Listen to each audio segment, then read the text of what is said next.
Atlantis. One of the greatest and most popular myths in civilization is that of Atlantis. Each culture has its own analogue to Atlantis, with many of the facts remaining exactly the same despite cultural influences on the oral history. Its enduring legends remain to this day, despite the fact that Atlantis was generally unknown to the world until the last generation. Much of its history remains a mystery, with conflicting accounts filtering in from a variety of sources. The recently discovered Atlantis chronicles have shed light on much of the time between 9600 BC and the early 20th century.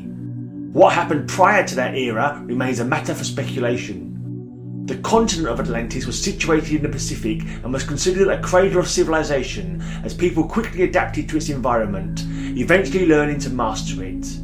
For whatever reason, Atlantis was a focal point for unharnessed magical energies, which produced a line of mages and magicians early in its recorded history. In the burgeoning metropolis called the City of the Golden Gate on the coast of the continent, a series of kings and queens guided Atlantis through its early years. It is known that many of the magicians of the early eras formed 12 gems with magical properties to help differentiate power and status.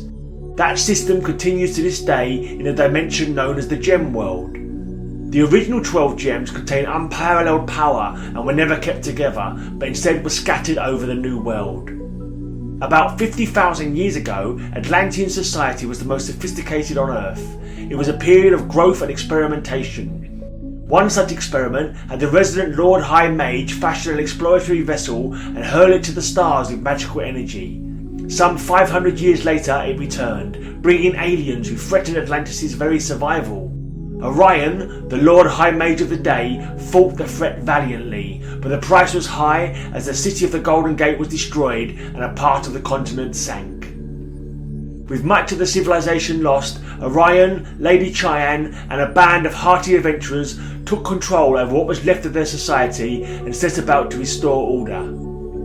Fearing the loss of the remainder of the continent, Orion saw to it that 6 expeditions set out to seek new homes. One settled at the nexus point between Earth and the magical dimension called Skataris. New Atlantis too developed rapidly and thrives even today.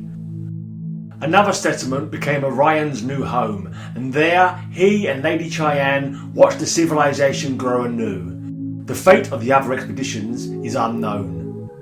It was said that science and magic were forever at odds, one trying to gain supremacy over the other. The tenor of life changed depending on which was in ascendancy. The Atlantis that Orion presided over was one where the two were at even strength. Over the next few decades, the balance began to shift, and by the time of Orion's death, science was in power. Such struggles also manifested themselves in brother versus brother confrontations that would add bloodshed to the history of the people. Orion struggled to prevent Atlantis from slipping into decadence at the hands of Garn Danuf, and this theme would repeat itself over the millennia. Around 9600 BC, Atlantis was thriving and prosperous. Relatively isolated from the rest of the world, the small continent was content developing by itself, although problems frequently arose because of a band of savages that had taken control of a portion of the continent some time earlier. Under the rule of King Orin, the remains of the City of the Golden Gate became the foundation of the city called Poseidonis. To protect Poseidonis from the savages, King Orin had a dome created to cover the city without blocking out sunlight. Orin's brother, Shalako, a religious zealot, felt the gods would be angered by such actions, but his protests went unheeded. Shalako swore the people would pay for Orin's folly. The dome went up. All seemed calm until an asteroid was observed coming closer and closer to Earth. The scientists' calculations proved that the asteroid would strike Atlantis, destroying everything in its path. While Shalako claimed this was the gods' punishment, Orin tried to find a scientific method of dispatching the threat. The asteroid struck, and indeed Atlantis was nearly destroyed. The continent sank, and the people waited for death, but the dome created by Orin saved them all. Yet their resources were few and despondency spread. Believing that they were all that was left of life on Earth, Orin's scientists began testing a way to allow their citizens to breathe and survive underwater. During this time, Shalako took a large number of followers through the underground tunnels connecting Poseidonis to the abandoned city of Tritonis. Then Shalako called on the gods to grant him and his followers a new path.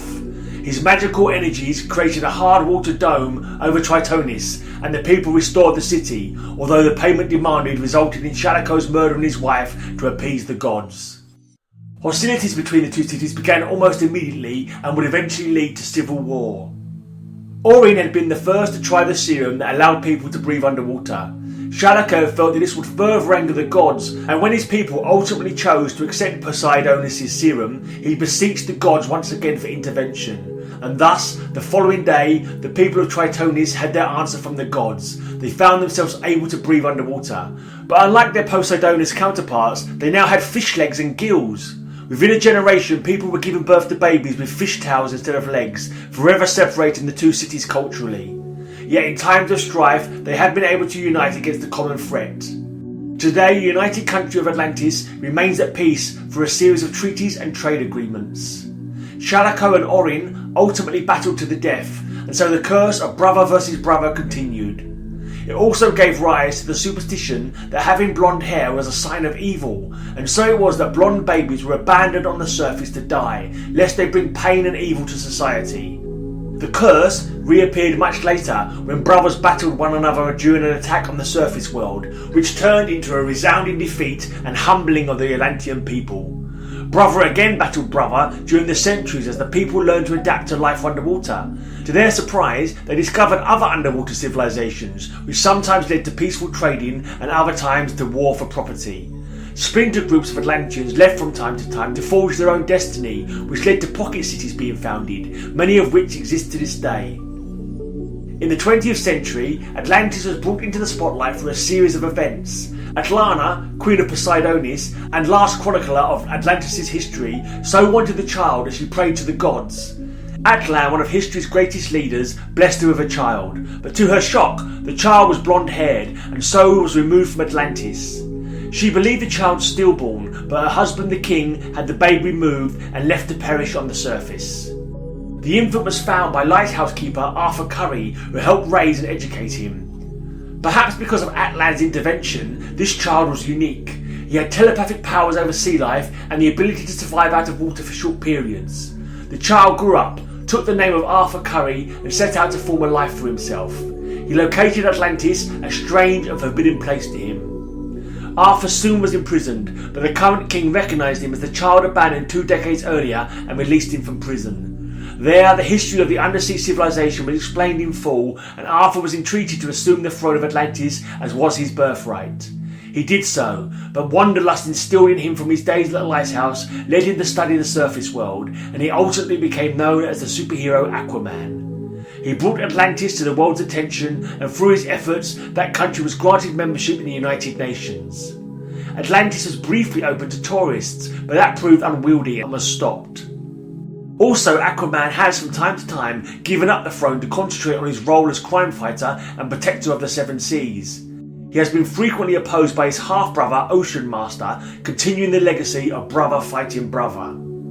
Over time, Atlantis' fortunes have risen and fallen. After the alien invasion of Earth, renegade Durlans assumed sea shapes and took over the Undersea Kingdom. It wasn't until Aquaman was captured by border guards that a successful rebellion was instigated. The actions he took may have freed the city, but cost him his wife Mira. He has once again assumed the crown of Atlantis, but as expected, he does not wear it easily. Atlantis today is a thriving society currently at a crossroads, ready to face the 21st century. With a careful mix of magic and science currently at work, and the leadership of men like Aquaman, Atlantis' role in preventing the destruction of Earth by pollution and mismanagement of resources can be an important one.